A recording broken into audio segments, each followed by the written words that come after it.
AP deputy CM Pawan Kalyan ప్రసంగంపై అనుచిత వ్యాఖ్యలు చేసిన టీటీడీ మాజీ చైర్మన్ భూమన కరుణాకర్ రెడ్డిపై జనసేన చిత్తూరు జిల్లా అధ్యక్షుడు పసుపులేటి హరిప్రసాద్ ఫైర్ అయ్యారు. పవన్ కళ్యాణ్పై తప్పుడు ప్రచారాలు చేస్తున్నారని ఆగ్రహం వ్యక్తం చేశారు. తిరుమల శ్రీవారిని అప్రతిష్ట పాలు చేశారంటున్న ఎమ్మెల్యే ఆరణి శ్రీనివాసులతో మా ప్రతినిధి సునీల్ ఫేస్ టు ఫేస్. సనాతన ధర్మ పరిరక్షణ కోసం నిన్న వారాహి సభ నిర్వహించిన డిప్యూటీ సీఎం పవన్ కళ్యాణ్ గారి గురించి ఏదైతే తిరుపతి అంటే ఏదైతే టీటీడీ మాజీ చైర్మన్ కరుణాకర్ రెడ్డి చేసిన వ్యాఖ్యలపై ఇప్పటికే జనసేన నాయకులు తీవ్రంగా మండిపడుతున్నారు. ముఖ్యంగా మన ముందు తిరుపతి ఎమ్మెల్యే జనసేన పార్టీ నాయకులు ఆరణి శ్రీనివాసులు గారు ఉన్నారు. వారిని అడిగి తెలుసుకునే ప్రయత్నం చేద్దాం. సార్ చెప్పండి, ముఖ్యంగా ఏదైతే నిన్న పవన్ కళ్యాణ్ గారు తలపెట్టినటువంటి వారాహి సభలో ప్రధానంగా ధర్మ పరిరక్షణ కోసం సనాతన ధర్మం పోతోంది, పూర్తిగా దాన్ని మనం పరిరక్షించాలి అని చెప్పేసి ఆయన సభలో మాట్లాడిన దానికి వీళ్ళు వక్రీకరించి ఆయన ముసుగు వీరుడు అని చెప్పడం, మరోవైపు సంఖలో బిడ్డలాగా ప్రవర్తిస్తున్నాడని చెప్పి మాట్లాడడం ఎలా తీసుకోవచ్చు? కరుణాకర్ రెడ్డికి మాట్లాడే విధానం, ఆయన చెప్పిందే కరెక్టు, ఆయన మాట్లాడిందే కరెక్ట్ అని అనుకునే మనస్తత్వం కరుణాకర్ రెడ్డిది. ఆయన ఏదో ఒక భగవద్గీత, ఒక హిందూనో, ఇంకోటో క్రిస్టియనో, ఇంకోటి మైనార్టీనో, ఒకటి సిక్కో, ఏదో అన్ని భాషలు ఆయనకు ఒకడికే ప్రపంచంలో భగవంతుడు తెలివి ఇచ్చాడు, ఎవరికి తెలివి ఇవ్వలేదు అనేది మూర్ఖత్వంగా ప్రవర్తించే మూర్ఖుడు కరుణాకర్ రెడ్డి అనేసి కూడా నేను ఈ సందర్భంగా ఆయనకి హితవు పలుకుతున్నా.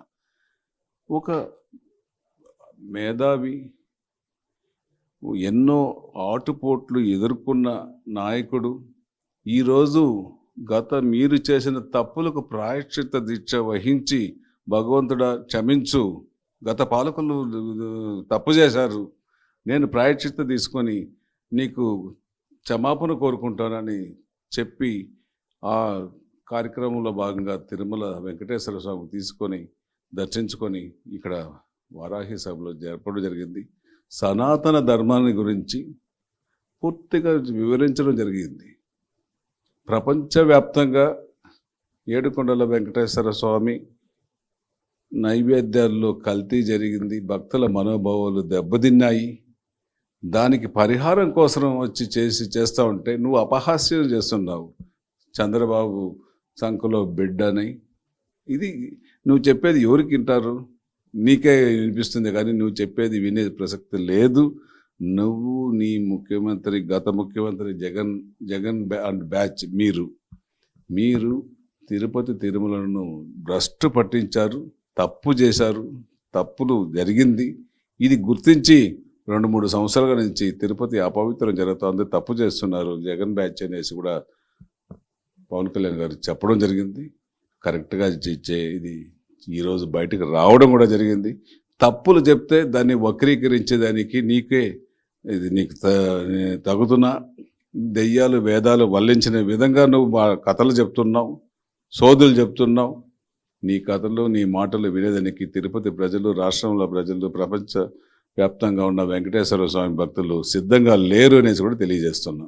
అంటే వీళ్ళు భవిష్యత్తు రాజకీయం వీళ్ళు పోగొట్టుకున్నట్లే అంటారా? అంటే ముఖ్యంగా వాళ్ళు మాట్లాడుతున్న తీరు కావచ్చు, గతంలో వాళ్ళ ప్రభుత్వంలో వాళ్ళు జరిగినటువంటి టీటీడీ లడ్డూ వివాదం, ప్రధానంగా లడ్డూలో కల్తీని వినియోగించడంపై ఇప్పటికే భక్తుల మనోభావాలు దెబ్బతిన్న పరిస్థితి.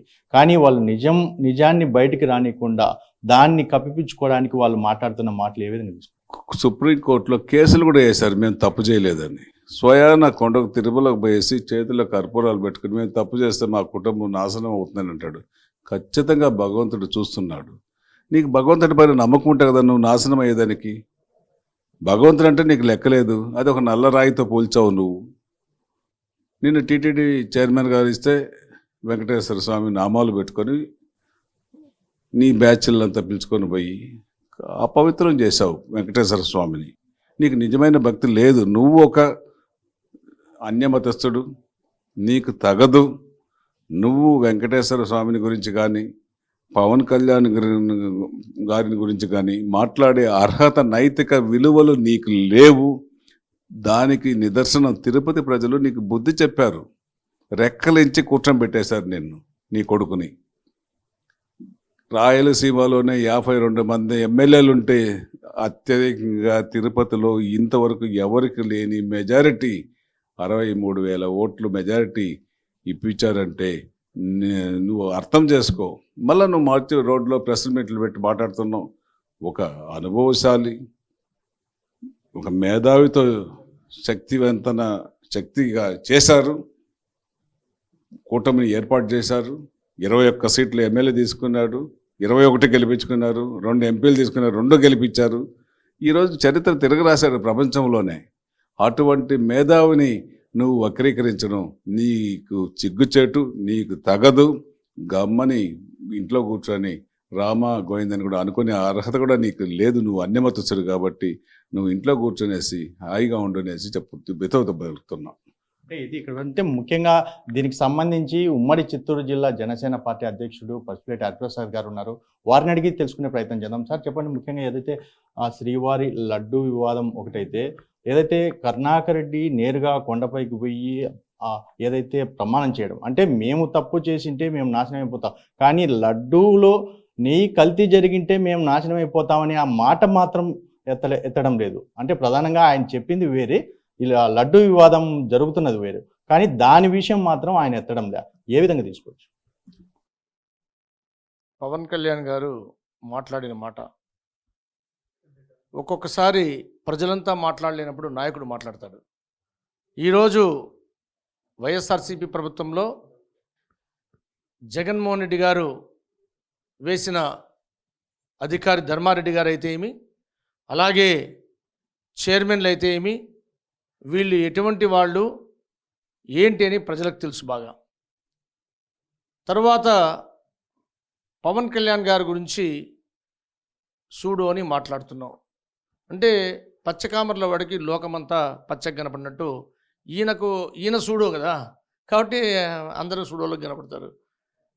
నువ్వు ఎప్పుడన్నా ఒక విషయం గుర్తుపెట్టుకోవాలా, భగవంతుడు ఒక మాట చెప్తాడు, నువ్వు తప్పు చేసినప్పుడు ఎవరు లేరు, నేను తప్పు చేసేది ఎవరు చూడలేదు అని తప్పు చేస్తావు, కానీ సర్వంతర్యామి ఆ దేవదేవుడు వెంకటేశ్వర స్వామి అన్ని చోట్ల ఉంటాడని మర్చిపోతావు. అట్లా ఈ వైఎస్ఆర్సీపీ ప్రభుత్వం మీరు అక్కడ వెంకటేశ్వర స్వామి కదా, అది నల్లరాయి కదా, మనము వాటర్ బాటిల్లో డబ్బులు సంపాదించుకుంటే ఏమి, శ్రీవాణి టికెట్లో డబ్బులు సంపాదించుకుంటే ఏమి, కాంట్రాక్టర్ రూపంలో డబ్బులు దోచుకుంటే ఏమి, ఆ నల్లరాయి అడగలేదు అనుకుంటున్నావు నువ్వు. అక్కడ వెంకటేశ్వర స్వామి ఆయన కలియుగ దైవం అని మర్చిపోయారు మీరందరూ కూడా. ఎవరు? మీ జగన్మోహన్ రెడ్డి మర్చిపోయాడు, వైవి సుబ్బారెడ్డి గారు మర్చిపోయారు, నువ్వు మర్చిపోయినావు. అంటే దేవుడు లేడు అనుకుని మీకు చాలా గట్టి నమ్మకం, దేవుడు లేడు అని గట్టి నమ్మకం. భక్తి ఉంటే భయం ఉంటుంది, మీకు భక్తి లేదు కాబట్టి భయం లేదు. దోచుకునేవాడు ఉంటాడు, భయం లేనివాడు దోచుకుంటాడు. అలాగ మొత్తం దోచేసినారు, కొండను దోచారు. కానీ వెంకటేశ్వర స్వామి నువ్వు ఆడ ల్యాండ్ దోచినావు, శాండ్ దోచినావు, బ్రాండ్లో దోచినావు, ప్రజలను దోస్తే ప్రజలు నీకు ఎదురు తిరగల, కానీ నువ్వు దోచింది దేవుడిని. కాబట్టి దేవుడు చూసావు కదా నీకు ఎంత గొప్ప రిజల్ట్ ఇచ్చాడో. 151లో 5 తీసి 11 ఇచ్చాడు మీ నాయకుడికి, అక్కడిచ్చాడు. ఇక్కడ ఆరణి శ్రీనివాసులు గారు నీ కొడుకుని 63,000 పైచిలుకు ఓట్లతో, అత్యధిక ఓట్లతో గెలిచి నువ్వంటే ఏందో తిరుపతి ప్రజలు తీర్పిచ్చారు. అది తెలుసుకోకుండా నువ్వు మాట్లాడడం చాలా తప్పు. చంకలో బిడ్డ అంటున్నావు, చంకలో బిడ్డ వైఎస్ఆర్సీపీ కడుపులో గడ్డ అనేది చూపించాడు. ఇది ఆంధ్రప్రదేశ్ ఎన్డీఏ అడ్డా అని క్లియర్గా పవన్ కళ్యాణ్ గారు చూశారు. ఏదైతే చెప్పాడో 4 మాటలు కరెక్ట్గా, 151 సీట్ల నిన్ను 2 అంకెలకు పరిమితం చేస్తానని చెప్పాడు, ఆ 2 అంకెలకు పరిమితం చేశాడు. అతపాతాలకి జగన్మోహన్ రెడ్డి నేను తొక్కుతానాడు, తొక్కాడు. 100% స్ట్రైక్ రేట్ 21కి 21 సీట్లు తెస్తానాడు, తెచ్చాడు. అతని గురించి, అతను రాష్ట్ర స్థాయి నాయకుడు, ఈరోజు దేశ స్థాయి నాయకుడు. సాక్షాత్తు ప్రధానమంత్రి మోడీనే ఏ పవన్ నై ఆంధీ హై అన్నాడు, పవన్ మేరే సాత్ అన్నాడు. అటువంటి ఆయన గురించి తిరుపతిలో గెలవలేని నువ్వు మాట్లాడడం ఎంత హాస్యాస్పదంగా ఉంది. బాయిలో కప్ప ప్రపంచాన్ని మీద ఎగిరినట్టుంది. నువ్వు మాట్లాడే ముందు దయచేసి నీ స్థాయి తెలుసుకో, నీ స్థాయి తెలుసుకొని నీ స్థాయిలో మాట్లాడు. నువ్వు పవన్ కళ్యాణ్ మాట్లాడే స్థాయి కాదు. పవన్ కళ్యాణ్ గారు మాట్లాడితే రాష్ట్రం, దేశం, ప్రపంచంలో ఉన్న ప్రతి ఒక్కరూ చూస్తారు. నువ్వు మాట్లాడితే తిరుపతిలో వార్డులో ప్రజలు చూడరు. అది నీ పరిస్థితి. కాబట్టి అన్న చెప్పినట్టు, మన ఎమ్మెల్యే గారు చెప్పినట్టు, నీకు రిటైర్మెంట్ వచ్చేసింది, నువ్వు రామకృష్ణ గోవింద్ కూడా అనలేవు. కాబట్టి ఏమనుకుంటావో నీకే వదిలేస్తాను, ఆ జపం చేసుకుంటా ఇంట్లో కూర్చోమని జనసేన నుంచి తెలియజేస్తున్నాం. ఇంకొకసారి ఖబర్దార్, పవన్ కళ్యాణ్ గారి గురించి మాట్లాడితే ఆల్రెడీ మీకు తప్పవు లెక్క పెట్టడం. ఆ లెక్కలు వెంకటేశ్వర స్వామి చూస్తాడు త్రూ పవన్ కళ్యాణ్ గారి ద్వారా, ముఖ్యమంత్రి ద్వారా. ఆ లెక్కలకు మీరేం లెక్క పెట్టాలో మీరే ప్రజలు అందరూ చూస్తారు. ఆ రోజు త్వరలో ఉన్నాయి, కాచుకొని వేచి చూడాలని తెలియజేస్తున్నాం. జై జనసేన, జై పవన్ కళ్యాణ్. ఏదైతే ధర్మారెడ్డి ముఖ్యంగా ఆయన టీటీడీ ఈఓగా వ్యవహరించడం, ముఖ్యంగా స్వామివారి ఆలయంలో ప్రసాదాలు కూడా పూర్తిగా తగ్గించడం, అన్న ప్రసాదాలను ఆర్గానిక్ అంటూ స్వామివారికి సరైన నైవేద్యం కూడా పెట్టలేదని చెప్పేసి అర్చకులు సైతం మొరపెట్టుకున్న పరిస్థితి. అయ్యా స్వామి అర్ధాకలితో స్వామి బాధపడుతున్నాడు, స్వామికి సరైన నైవేద్యం పెట్టడం లేదని చెప్పేసి అర్చకులు సైతం వచ్చి చెప్పుకున్న పరిస్థితి. చంద్రబాబు గారు ఏదైతే ఎన్డీఏ కూటమి వచ్చిన తర్వాత అక్కడ అధికారుల దగ్గరికి వచ్చే పరిస్థితి. అంటే గతంలో ఈ ధర్మారెడ్డి చేసిన దానికి ఈసారి ఈ ప్రభుత్వం ఏం చేయబోతుంది? ఎవరి గురించి మీరు చెప్పారు? అధర్మారెడ్డి గురించా? ఆ ధర్మారెడ్డి గురించా? ఆ ధర్మారెడ్డి అధర్మారెడ్డి నాకు అర్థం కావట్లే. అది మీరే తెలుసుకోవాలి, ప్రజలకు కూడా తెలుసు. ఆ ధర్మారెడ్డి అధర్మారెడ్డి అని. అధర్మారెడ్డి ఏం చేశాడంటే, కరోనా సమయంలో ఇన్ని ప్రసాదాలు చేసి ఎందుకు వేస్ట్ చేస్తున్నారు? దిట్టం అంటారు. అంటే వెంకటేశ్వర స్వామికి ఇన్ని నైవేద్యాలు పెట్టాలి అని 86 నైవేద్యాలు ఉన్నాయి ఆయనకి. అవి కరెక్ట్గా అన్ని నైవేద్యం, అంటే ప్రతిరోజు ఏ నైవేద్యం పెట్టాలి, ఎంత దిట్టం పెట్టాలి, ఎంత నైవేద్యం ఎన్ని దీంట్లో గంగాళల్లో స్వామివారికి పెట్టాలనేది అదొక సనాతన ధర్మంలో ఆగమంలో చెప్పింది. ఈయన ప్రసాదం పెట్టి దేవునికి మర్చిపోయినాడు. ఈ ప్రసాదం ప్రజలు తినేదానికి అనుకున్నట్టున్నాడు. ఈ దిట్టం తగ్గించండి, ఎందుకు 10 గంగాళాలు ఎందుకు, 2 పెట్టండి, కరోనాలో భక్తులు అలాగని. అంటే స్వామివారి ఆకలి తీర్చే దీన్ని, అది ఇంకో చాలా ముఖ్యమైనది మీరు గుర్తుపెట్టుకోవాలి. ఆయన తిరుప్పావడ సేవ అంటే అన్న శాంతి. అంటే భగవంతుడి కడుపు నిండితే, చల్లగా భగవంతుడి కడుపు ఉంటే, భగవంతుడి కడుపు చల్లగా అయితే ఎప్పుడైతే ఆయన భోంచేస్తారో ప్రజలందరూ కూడా చల్లగా ఉంటారని తిరుప్పావడి సేవ యొక్క అర్థం. అటువంటి తిరుప్పావడి సేవ తీసేసి భగవంతుడిని ఆకలిలో పెట్టామంటే నిన్ను ఆ ధర్మారెడ్డి అన్నా అధర్మారెడ్డి అన్నా ప్రజలే నిర్ణయిస్తారు. ఖచ్చితంగా ఆ ధర్మారెడ్డి గారు మాట్లాడిన మాటల గురించి, ఆయన సనాతన ధర్మంలో ఎన్ని తప్పులు చేశారు ఏంటి, ఆ తిరుమలలో చేసిన, ఆయన ఆగమ పండితుడు, ఆయనే అడ్మినిస్ట్రేటరు, ఆయనే అన్నీ వ్యవహరించాడు ఒక వెంకటేశ్వర స్వామి తప్ప. ఏదో ఆయన వేసుకొని ఇలా నిలబడి ఉండొచ్చు.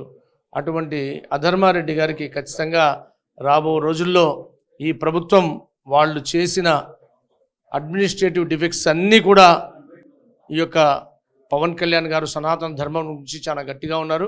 దట్టు తిరుమల తిరుపతి యొక్క ఆ ధర్మో రక్షిత అన్న ప్లేస్లో పవిత్రతను కాపాడి తీరాలని ఉన్నారు పవన్ కళ్యాణ్ గారు. లెక్కలు తప్పవు. ఆ లెక్కలకు వీళ్ళు లెక్కలు పెట్టాల్సిన రోజు ఉంది. లెక్కలంటే ఎంచుకోవాలా. జై జనసేన, జై పవన్ కళ్యాణ్, జై హింద్.